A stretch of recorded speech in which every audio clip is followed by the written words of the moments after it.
General root अपने ही office में attention pose में खड़ा हुआ था। उसके सामने उसकी चेयर पर ब्रिगेडियर जनरल सर हेनरी बैठा हुआ कुछ फाइल्स पलट रहा था। साइड की एक चेयर पर फादर डिसूजा शांति से बैठा सर हेनरी को देख रहा था। Atrocious. This is a serious offense, Douglas. तुम्हें इतना सारा फंड अपने स्पाई नेटवर्क को डाइवर्ट कर दिया, वो भी without authorization of your seniors. ये एक सीरियस फाइनेंशियल फ्रॉड है। आई एम सॉरी बट तुम्हारे अगेंस्ट स्ट्रिक्ट एक्शन होगा। You are looking at not just transfer but potential court martial. Do you have anything to say? General Root कुछ बोलता उससे पहले ही father D'Souza ने बोलना स्टार्ट कर दिया। Allow me to speak, Sir Henry. Douglas ने फंड्स का यूज बिना ऑथराइजेशन के नहीं किया है। उसके पास बहुत हाई लेवल से ऑथराइजेशन था। Oh really? और वो किसका था फादर? वेटिकन का। वेटिकन ईस्ट इंडिया कंपनी या ब्रिटिश एम्पायर को कंट्रोल नहीं करता है फादर। यह मैटर ईस्ट इंडिया कंपनी के फंड्स का है और उसको ईस्ट इंडिया कंपनी के बायलॉज के अंदर ही डील किया जाएगा। आई am sorry father But what, Sir Henry? Are you going to take action on Douglas? Have you forgotten कि ईस्ट इंडिया कंपनी का मेन डोनर कौन है? या फिर you don't know कि क्वीन ऑफ इंग्लैंड किसकी बात का सबसे ज्यादा रिस्पेक्ट एंड वैल्यू करती है? टेक एक्शन अगेंस्ट डगलस और आपको पता चल जाएगा सर हेनरी कि आपने नॉट ओनली वेटिकन के काम में डायरेक्ट इंटरफेरेंस किया है बट आपने इंडियन रिबेल्स की हेल्प भी की है। फादर डिसूजा की बात सुनकर सर हेनरी गहरी सोच में पड़ गए। उसे ये समझ नहीं आ रहा था कि रूट के फंड मिसमैनेजमेंट का इंडियन रेबल से क्या लेना देना है। उसकी इस कंफ्यूजन को फादर डिसूजा ने तुरंत पकड़ लिया और उसे और उलझाने लग गया। रूट का स्पाई नेटवर्क पूरी ईस्ट इंडिया कंपनी के काम आता है और कोई भी स्पाई नेटवर्क बिना फंड्स के नहीं चलता है। Okay, you make a point, but ये जो अनअकाउंटेड फंड्स है इनका क्या? Recently Root took an expedition किसी फॉरेस्ट एरिया के लिए। उस एक्सपेडिशन का पर्पस, एक्सपेंस, फाइंडिंग्स कुछ भी रिकॉर्ड में नहीं है। व्हाई? वो अनअकाउंटेड इसीलिए है क्योंकि वो एक्सपेडिशन एक टॉप सीक्रेट मिशन था जिसे वेटिकन ने सैंक्शन किया था। बट ऐसा क्या? सर हेनरी, डगलस एक ऐसे डेंजरस इंडियन रिबेल्स ग्रुप को ढूंढ रहा है जो शैडो से ऑपरेट करता है। वो ग्रुप पूरे इंडिया में ट्रैवल करके जगह जगह रिबेल्स को मोटिवेट कर रहा है। एज लॉन्ग एज वो ग्रुप एक्टिव है, इंडियंस का रिबेलियन कभी खत्म नहीं होगा। और मोस्ट इंपॉर्टेंटली, रूट के पास इंफॉर्मेशन है कि उस ग्रुप के पास एक बड़ा ट्रेजर है। जस्ट इमेजिन सर हेनरी कि अगर उस ग्रुप को पकड़कर वो ट्रेजर आपने पकड़ लिया तो बकिंगम पैलेस में आपको कितना ऑनर किया जाएगा। Do you want to let that go? वो भी इसीलिए बिकॉज कुछ फंड्स अनअकाउंटेड हैं। Rebel group? ऐसा कौन सा रेबल ग्रुप है जिसकी किसी के पास कोई इंफॉर्मेशन नहीं है एक्सेप्ट रूट? फादर के फैलाए झूठ को सुनकर अब तक जनरल रूट के अंदर भी बहुत कॉन्फिडेंस आ चुका था। इस बार जवाब उसी ने दिया। That is why, brigadier sir, मुझे अपने स्पाई नेटवर्क पर आउट ऑफ बजट जाकर फंड स्पेंड करने पड़ते हैं। It is not easy sir. Root की उस बात को फादर ने और आगे बढ़ा दिया। और अभी तो रूट को और फंड्स की रिक्वायरमेंट होगी sir Henry. Not just funds but man power too, right Douglas? Yes father, मुझे उस रेबल ग्रुप को हंट डाउन करने के लिए फंड्स, अम्यूनिशन और मैन पावर तीनों चाहिए। उन दोनों का कॉन्फिडेंस देखकर अब तक सर हेनरी पूरी तरह कन्विंस हो चुका था। उसे बकिंगम पैलेस में मिलने वाला ऑनर दिखाई दे रहा था। आई कैन सी डगलस कि तुम बहुत अच्छा काम कर रहा है। Tell me what else do you need? I will make sure कि तुम्हें कोई कमी ना हो, but you have to make sure कि वो रेबल ग्रुप जिंदा पकड़ में आए। Well at least their leader. I'll make you proud, sir. बस मुझे फंड्स और अम्यूनिशन के अलावा एक डेडिकेटेड यूनिट चाहिए, a unit of the best 1000 soldiers. कल मैं लाहौर जाऊंगा। 3 days later I'll be back in Awadh. मैं तुम्हारे सारे डिमांड्स लौट कर पूरा कर दूंगा। Anything else? No, sir. तो तुम जा सकता है। फादर, मुझे आपसे कुछ इंपॉर्टेंट बात करना है। जनरल रूट वहां से बाहर आ गया। वो बहुत खुश था क्योंकि अब वो ड्रैकुला को पकड़ने के लिए फ्री था। उधर ड्रैकुला नागवंशियों की एक छोटी सी टुकड़ी के साथ नवरत्नगढ़ के लिए निकल चुका था।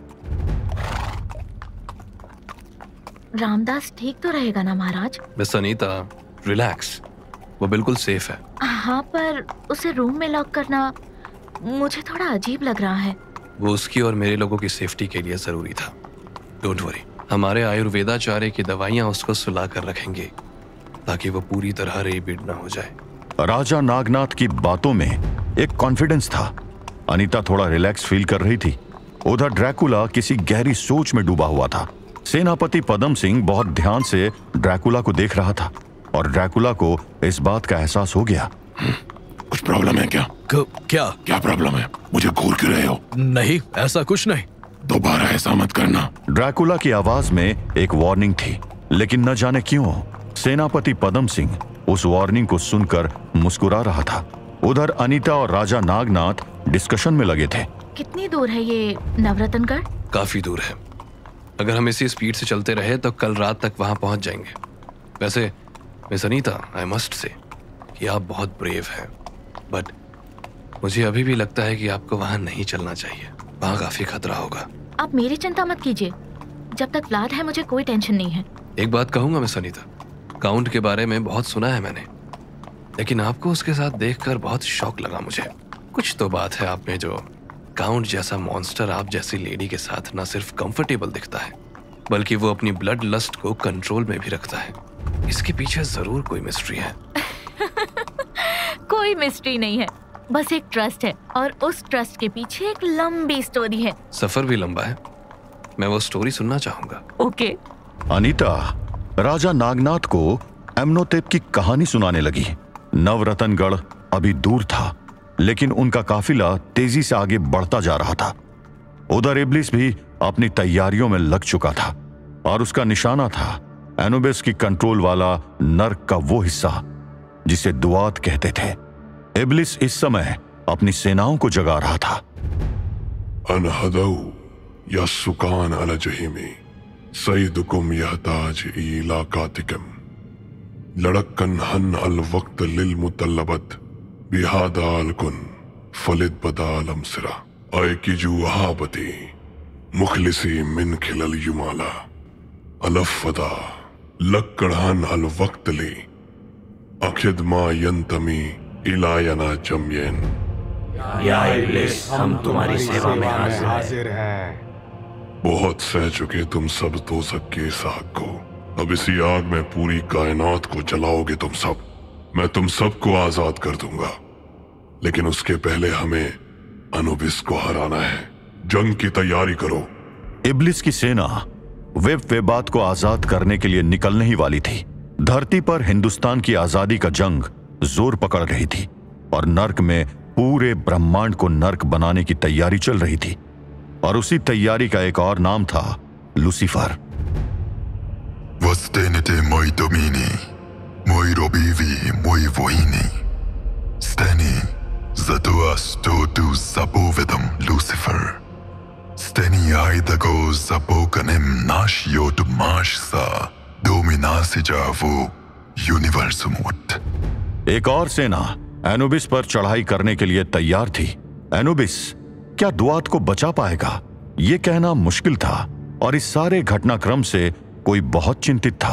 पूरी दुनिया के कर्मों का लेखा जोखा लिखने वाला चित्रगुप्त महाराज अपनी चिंता लेकर नर्क में सबसे बड़े राक्षस धर्मराज उर्फ यमराज के पास पहुंचे थे। अरे चित्रगुप्त, तुम यहां? कहो, कैसे आना हुआ?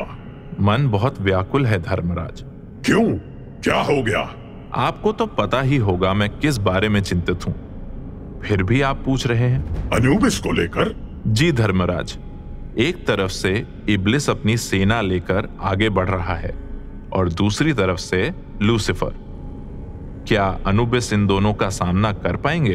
अनुबिस एक परम योद्धा है चित्रगुप्त, उन्हें हराना आसान नहीं होगा। लेकिन तुम्हारा डर भी सही है। किसी भी देवता या भगवान की शक्ति होती है उसके भक्तों की भक्ति। अनुबिस के भक्त अब नाम मात्र के रह गए हैं और देवलोक से उसे कोई सहायता मिल भी नहीं सकती है। देखो क्या होता है। कुछ समझ नहीं आ रहा है धर्मराज। न जाने ये कलयुग अभी और क्या क्या दिखाएगा। चिंता मत करो चित्रगुप्त, होना वही है जो नियति में लिखा है, और नियति में क्या लिखा है वो तुमसे अच्छा कौन जानता होगा। वैसे व्लाद से तो भेंट हुई थी तुम्हारी, क्या लगता है क्या वो कर पाएगा? व्लाद उर्फ ड्रैकुला का जिक्र आते ही चित्रगुप्त महाराज के चेहरे से चिंता की रेखाएं गायब हो गई। उनके चेहरे पर अब एक खुशी साफ दिखाई दे रही थी। कैसी विचित्र दुनिया है धर्मराज। उसकी आत्मा से जब बात कर रहा था मैं, तो बहुत भार महसूस हो रहा था। उसकी आत्मा के चारों तरफ काली शक्तियों का घेरा साफ दिख रहा था मुझे। उस समय मुझे यही लग रहा था कि ये अधर्मी कैसे धर्म की रक्षा करेगा। लेकिन जब उसने धर्म तुला पर रखे अपने गिने चुने पुण्य कर्मों को भी त्यागने की बात की, वो भी सिर्फ इसीलिए ताकि रामदास की मृत्यु को पलटा जा सके, तो मुझे उस पर विश्वास हो गया। शेष आगे क्या होगा ये तो महादेव ही जाने। ड्रैकुला ही इस युद्ध की सबसे बड़ी शक्ति है चित्रगुप्त। वो इस समय कालदूत से लड़ने निकला है, एक बहुत पुरानी कहानी का अंत करने, राजा परीक्षित की आत्मा को न्याय दिलाने। ये सब धर्म के ही कार्य हैं, लेकिन इस युद्ध का निर्णय तब तक नहीं तय होगा जब तक ड्रैकुला को अपने जन्म की, अपने अतीत की सच्चाई नहीं पता चलेगी। क्या उसे पता है कि ड्रैकुला भारत में है? अभी नहीं, लेकिन मुझे विश्वास है कि नियति एक दिन उन दोनों को आमने सामने जरूर लाएगी, और उस दिन तय होगा इस ब्रह्मांड का भविष्य।